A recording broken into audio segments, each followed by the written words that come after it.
Good afternoon, everyone. I'm Brownie Comic Writer, and welcome to Game Freak putting the Pokeball icon somewhere I can't stand in the middle of it. Like, oh, okay, you're just gonna do that. How cruel is this? Anyway, yes, welcome to another My Randomised Pokemon Teams. This is the third randomised playthrough that I did. I'm skipping Black 2 because, as I have done for the past 2 years, I still intend to make a comic out of that run. So, anyway, this run is possibly my least favourite run I've ever done, and that was partly down to the game itself. Actually, it was entirely down to the game itself, because, let's put this in context here. This was my 6th Pokemon playthrough in total. So previously I'd done Y, Omega Ruby, X, Black, and Black 2. Maybe I should have decided to do a Gen 4 game before going into this, because I was not ready for how outdated all the design was going to be. Anyway, before this video properly begins, I'd like to just say that I hit another couple of milestones since the last My Randomised Pokemon Teams, funnily enough. I've reached 150 subs now, which is nice. I'm doing a thumbs up right now, you can't see it. I was going to mention in a video that, hey, I got 136 subs, but, well, no video came out at an appropriate time for me to say that, because I kind of considered 136 to be more of a milestone than 100, in a way, because the number of subscribers that I had before I started doing videos was 36. So it's like, hey, I got 100 just from my videos. Also, I got 1,000 views on a video on that one speed paint, which alone, by itself, accounts for nearly a quarter of all the views on this entire channel. Yeah, it actually shows up in the search results on YouTube really easily if you just search for like Anthro Dragon speed paint or something. But anyway, yes, onto the actual video. You see how these guys are a bit underleveled compared to the others? Yeah, that was a mistake. I'll talk about that in a minute. Anyway, this is Cassia, she was my starter. Yeah, Sneasel in Gen 3. Good choice. Although, in my defense, the other starter options were Manectric, which I'd already used twice before, you know, and this was only my 6th playthrough, or Castform, and I was not picking that in a million years, so I picked Sneasel because I like Sneasel, but I wasn't aware at the time that Dark and Ice are both special types in this gen. So she was stuck with Special Bite for the entire game. She didn't get any better Dark moves, like even Dark moves. But see this here, High Jump Kick with 85 base power because it's Gen 3. That is her strongest move. It's more than 50% stronger than this, even with Stab and the higher base power. Anyway, I'm getting ahead of myself. This is Cassia. She's got the King's Rock for flinch chance, although something it just occurred to me, something I didn't know at the time, was that King's Rock only worked on certain moves before Gen 5, so some of these might not be affected. Anyway, High Jump Kick is her main move. I think she had Ice Beam from the beginning. Strength for some more physical coverage. It was not fun using her, but amazingly, she only fainted twice in the entire game. Once was while grinding, so it didn't count, and the other was against an Entei, which I ended up catching. So she did amazingly well, considering she's a Sneasel in Gen 3, pre-physical special split. Anyway, next is Wilson. I don't know why he's called Wilson. He's got huge power. Yeah, wasn't expecting that. Modest nature as well, so he's a capable mixed attacker. And he's got pretty simple moveset. Thunder Wave, Stomp, which he had early on, and I just never got rid of it, partly because he's got huge power. Thunderbolt and Thunder, Thunder Wave, yep. Fairly standard stuff. Here's Orville. He has Torrent. Yep, that's very unique and interesting. Mystic Water, standard stuff. Surf, Hydro Cannon, Whirlpool, Rock Smash. Oh, I forgot Rock Smash is 20 in this gen. Yeah, I had to put HMs on everyone. If I don't have a lot to say about this game, then it's because I don't have that many fond memories. But here's Tyson. He has Serene Grace and Sacred Fire. In case you didn't know, Sacred Fire has a 50% chance to burn. So with Serene Grace, that means he will always burn the opponent if he uses this. So that's pretty amazing. Oh yeah, that's right.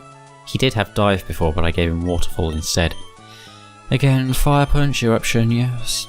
Fairly standard, I guess. Except these are both special, so they still work out for him. Even though his attack isn't that terrible. And here's Skylar. By far, the star of the team. She's also got huge power. And Adamant Nature. Wow. Shell Bell, Shell Bell because I never actually found leftovers in this game. Oh, Tyson doesn't have an item at all. Yeah, neither does Wilson. I didn't actually get that many good items. Here's Drill Peck. Oh boy, there's a story behind that. Fly, because I need it. Unfortunately, it's kind of not very good in this gen. And there's Iron Tail, Iron Defense.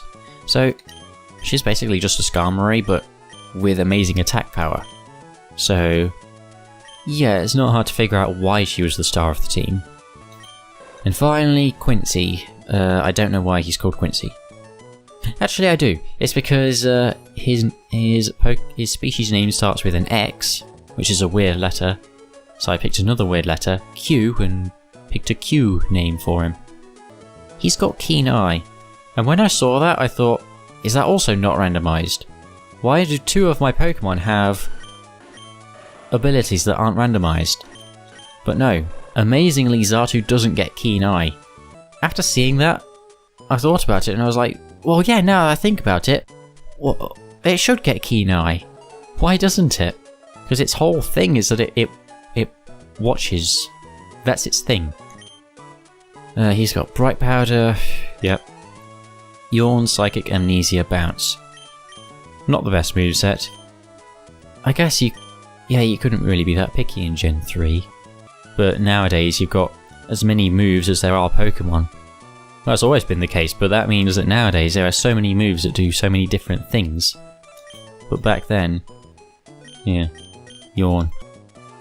I'll tell you what though, here's one story which doesn't really fit into anywhere else in this video, but I wanted to tell it for sure. It was Wally's Ralts catching experience. So, of course, the participating Pokemon are randomized, so I went to help him catch his Ralts, but it was actually a Pharaoh. The Pokemon that he already had was a Ralts instead of a Zigzagoon. And that was good, that was great enough, but of course it was just a Ralts versus a Pharaoh. So it got taken out, and then the game kind of forgot that this was a catching tutorial and I wasn't supposed to be able to interact with it. So it asked me if I wanted to use my next Pokemon. So I said, yes. And then the game went, go, blank space. Instead of a Pokemon's name, it just had a big blank space. And nothing happened. So I was like, okay. And I pressed no. And then the game said, go, bad egg. And I was like, ah! Because I've heard some horror stories about bad egg. But then normal service resumed, and he just casually went into his bag and chucked a Pokeball at it. I was like, what? Well, what was all that then? That's really freaky. Really freaky. Oh yes, and these two are underleveled because I, while grinding for the Elite Four, I just, because Turbo Mode is like this and goes at, oh wow. Okay, well, on my older PC before I upgraded it, it went at 900% speed. Now it goes at 1200. But my point is, when you're going at this speed, and you go into the thing to heal up, then it's very easy to just go zoop right through the open doors, which are right inside the entrance, which lead to the Elite Four and you can't come out again. So I did that once and I was like, and I was underleveled, so I just thought, well, I might as well just suicide and say it doesn't count. But then I did it again immediately afterwards, so I thought, fine, I'll just roll with it. So these two ended up being underleveled. And Skylar had to carry. I mean, I was pretty fed up already at this point in the game. The design was so far behind the Actually, hang on a minute, just a second. Where am I? Oldale. That's kind of random. I was just curious. The design is so far behind in terms of, compared to modern Pokemon. But I was getting frustrated at it constantly. The bag space. Oh, the bag space. It was constantly getting full up. I had to chuck lots of semi-useful things away because I didn't know about item storage in the PC. Because, to my knowledge, nobody ever tells you about it. So, noob as I was, I didn't know I could put things in the PC, so I had to carry all my possessions around with me. And since you can only carry, like, a dozen items, well, that's what it feels like anyway. And also the Mac Bike. The Mac Bike is appalling. I was shocked at how atrocious the controls are. It handles so poorly. And then it was little things like the overworld sprites not matching the characters. Like the Pokemaniac uses the overworld sprite of a super nerd. It's like they don't even remotely resemble each other.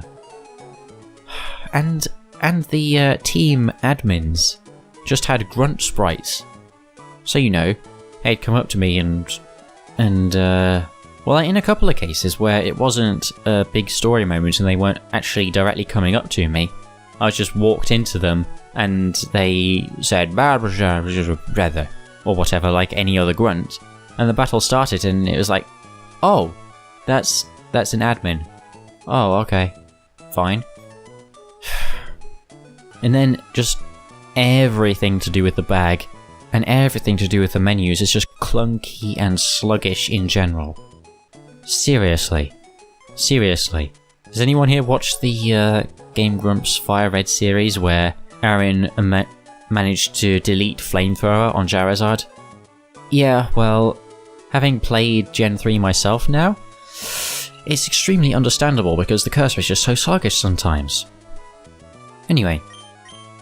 I only had 3 deaths in this run. But first was Saphira. She wasn't one of the first Pokemon I got. Prin here was actually among the first 3 Pokemon that I got. But Saphira was the first one to die. I'd already used a Dragonair fairly recently, think back to Randomised Black, which was just 2 runs ago, but she was an absolute beast. Look at this moveset. Double kick, outrage, mega kick. I mean, never mind how she doesn't even have feet, but chill out with this moveset. She had something else as well, I think, that was just as aggressive sounding. But she was so good with outrage. And memorable moment with her, in the first fight against Maxie, she just swept his entire team of 3, fairly early game, but she swept his entire team with outrage. And it wasn't like she one-shot them all, she just never hit herself once. She did an amazing job. And then she died 10 minutes later to a random grunt. While she was locked into outrage, Slowking crit her, and then that didn't kill her, but it brought her in range of Hydro Cannon. So sad. But anyway, Prin, yes. Had her from early on. She's got Hustle, but suffice to say I didn't use any physical attacks on her. Psycho Boost. Well, actually, yeah. No, she had Facade. She started with Facade and then got Ice Ball, and then took ages to get even a single Psychic move. Ice Ball turned out to be her downfall as well, being locked into a multi-turn move. It was an Aqua Grunt this time. With a Stantler. She was locked into Ice Ball, and she missed at a crucial moment, just too late to be switched out. So, sad, sad, sad. Then here's Sparky, who's possibly saddest. Oh no. Sorry about that. Possibly the saddest of all. She had quite a bit of promise, Fire Blast and Flamethrower from early on, and I'd never used an Arcanine before, so I was excited for it. I had a Firestone in my bag that I was specifically saving for her, for when she reached level 43 and learned her last move. Her last worthwhile move anyway. Oh, what happened to her? Actually can't remember. Well, it was a big shame anyway. One thing I did want to do with these randomised team videos was go through all the wild Pokemon as well, just give them a quick look, just to see what kind of cool stuff I got. But I forgot to do that with Black, so I think I'll do that next episode with Super Randomised Black 2, where there are so few wild Pokemon that I got, that I think it will fit in quite nicely. So it started with Asta, the Staryu, yeah, really early on. Muddy Water Mega Horn. Schwa, or Schwa, I don't know. Only move, Hydro Cannon. Amazing. Standard moveset, Need to Chill. Again, fairly standard stuff. James the Meowth. Oh. Oh, okay. Horn Drill and Hyper Beam. Nice moveset. Lucid the Dugong. Marble Scale. Wow, that's cool. Oh, why didn't I use her? Well, probably because nobody died on my team. There was one who I did have in mind, but I never actually got around to using her. Here's that Entei that took Cassia out. Gizmo the Venonat. Yeah. Well, that's actually a really good nickname. It's a Gremlins reference. Why didn't I remember that so I could recycle it? Instead of calling a Venonat Kung Ball Z. Rick Ghastly. Oh, very clever 2016, me. Very clever. Oh yeah, this one was 2016. It was hang on. Yes, I played this over 5 days from the 14th to the 18th of June. Randomised Black was the 28th of May to the 3rd of June. And Black 2 was the 5th to the 10th of June. So yeah, I didn't really wait very long between playthroughs. They came out in such rapid succession. Poison Gas, Encore, Spite, Thundershock? What? Okay, well anyway. Metaton, 2016. Legs! I don't think I need to say anymore. Mirror Coat Growth Fury Attack Light Screen. Good moveset. Blue, that's a reference. Oh, here's Hermanitig. That's just an anagram for Mighty Yena because I couldn't be bothered to come up with anything else. Yeah. So, here's a story which I've told before, but badly and incompletely because I forgot some of the details. So, yes, Skylar had Drill Peck, but while I was grinding for the Elite Four, I accidentally overwrote it because the turbo was going so fast and I wasn't really used to it yet. So I was like, okay, just gotta get a heart scale and go to the move reminder. Well, I didn't have any heart scales. And the only Pokemon that were holding heart scales in the wild was Sunkern, and the only way I could get a Sunkern was by fishing on, I think, like Route 117 or something. So it's like, okay, fine, I guess I'll go and fish. And Hermanitig happened to have Thief when I got her, so that was fine. But she was level 28 in like a... Actually, what level was she? I can't remember. 26, 27... Yeah, so we're at that level. And she could not run away from any of the wild Pokemon. But first of all, the fishing rod was so bad at finding stuff. I swear, like 80% of the times I cast it, I wouldn't find anything. And then when I did find something, it was like a Blaziken or a Magby that would prevent her from escaping and then take her out. And it was like, could you not? Why can't you escape from a Magby? So I ground her up to level 35, which was just more grinding so I could carry on with the grinding that I was already doing. And yes, while she was doing that, I was using Thief as a normal damaging move. So she stole a different wild item from a different Pokemon, And I was like, oh, well now I've got to take that off her. And I couldn't. Because my bag was full. For like the 50th time that day. And I was so angry that I just had to turn the game off. For like 3 hours. But I came back and I eventually found a Sunkern, which had a heart scale.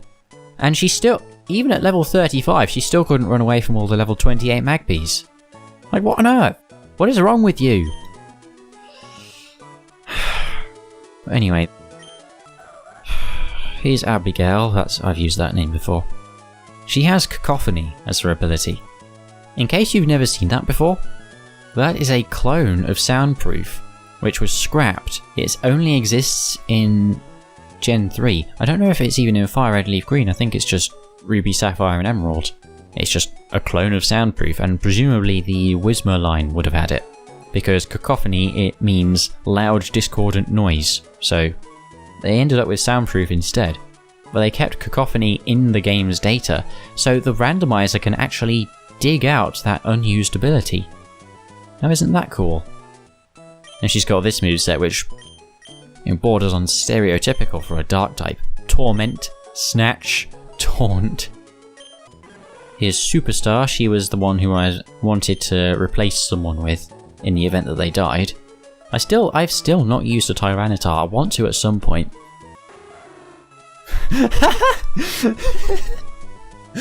Milady. Oh yeah, brother! Take it! Snap into a slim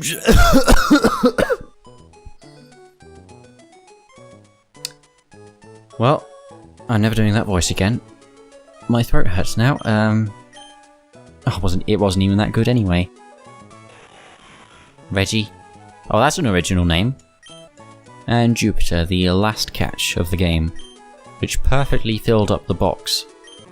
And here's Lucy, who was actually I think the second Pokemon I got. I don't know why she's at the bottom. Like, she was in the party for a while, but I never used her. Not one time, I don't think. Like, I used her for maybe the first 2 trainers and that was it. But I used Humanity more than her, she should be down here. Oh, I forgot an amazing moment with Cassia that I wanted to mention. It was a really intense battle. It was the double battle with Steven versus Maxie at Moss Deep. And I had to pick out 3 Pokemon for myself because of the limitations of Gen 3, so I picked Cassia, Skylar and Tyson. I thought they were the best, they offered the best all-around coverage. And whereas all of the grunts in the room had level 26 to 32 Pokemon while I was early 40s, Maxie had like level... He had early to mid 40s, and he had a Blaziken. Yeah, Blaziken when I had a Sneasel and a Skarmory was not good. I could have switched in Tyson, but the other Pokemon that we were against was a Seal with Muddy Water, so that was not an option either. So basically I had to stay in with Cassia, and... oh yeah, and that was it. Muddy Water had just given Cassia an accuracy drop as well, so I didn't dare use High Jump Kick. So I made the riskiest play of the game and kept Cassia in and used Strength on Blaziken. Thankfully, it decided to go for Focus Punch on her, so it couldn't move once she'd hit it, and then the turn after that she crit it. And because Steven's Metang just kept on setting up screens and not actually attacking, Cassia actually had to finish off a Seal as well, doing all the work. But I was amazed that she'd made it out alive. Good work, Cassia. Despite being rumbled with Special Bite for the entire game, she did amazingly well for herself now as I think about it. Yeah, and I did catch a couple of legendaries in this game, which I think was the first time I'd actually managed to do that. Yeah, I don't think in the first 2 randomized games I got any legendaries. But one legendary that I didn't manage to catch was Rayquaza, which I found in the Safari Zone. The problem was that nobody actually told me that I needed to use Pokeblocks to make the Pokemon easier to catch. Like, a good game design. So, You can imagine what happened. I threw a few balls, it broke out of all of them, and then it fled. So that was cool. Oh no! Oh, there it is. It's in my notes. That's what killed Sparky. It was just a random trainer's APOM, and it used Bone Club and crit it. And that was it. Just like that, it was over. Like, it just busted out of nowhere. I could have wussed out. I probably should have, in retrospect, because I would have liked to have Arcanine much more than Typhlosion. But I did end up with a mono Johto team, which was pretty cool.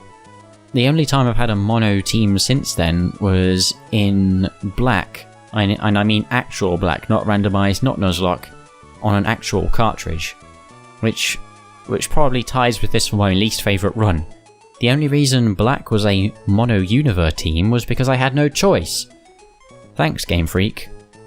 Yeah, I think Black and White are only really enjoyable if you play them randomized, because the Pokemon just... they're not fun. That's the problem with the Gen 5 designs, I think. A lot of them just aren't fun, regardless of whether they're well designed or not. Anyway, I think I said all I wanted to say, so yeah. I'll see you all next time with Super Randomized Black 2. And if you enjoyed this, then please do leave a like, and why not subscribe to keep up with the series as it continues. I mean, it's going to be pretty sporadic, but yeah. Case in point, this one coming out, episode 2 coming out 7 months after episode 1, but anyway. So, I'll see you all next time. Good night, everybody.